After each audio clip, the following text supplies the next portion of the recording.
Le glyphosate. La question de l'utilisation du fameux glyphosate. Probablement cancérigène. Une contamination généralisée. Ces produits sont nocifs. Moi, je ne veux prendre aucun risque avec la santé. Les victimes des pesticides. Le poison du siècle. Des dizaines et des dizaines de victimes.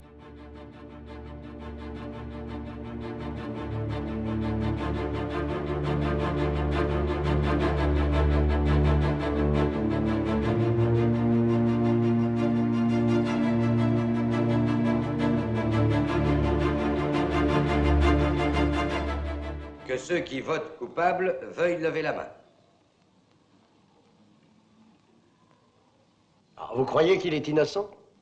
Je n'en sais rien. Je veux seulement en discuter.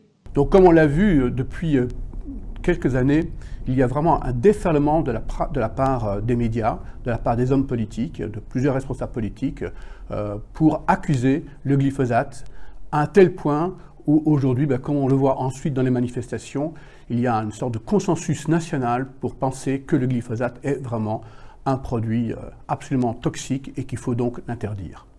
Il y a dans cette affaire du glyphosate une forte similitude avec le contenu du film 12 hommes en colère dont on a vu un petit extrait, où d'emblée, les 12 personnes réunies sont tous convaincus que le jeune homme est effectivement coupable, sauf un qui demande simplement une chose: peut-on en discuter?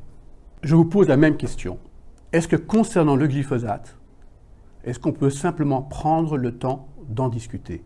C'est ce que je vous propose avec la lecture de mon livre Glyphosate, l'impossible débat.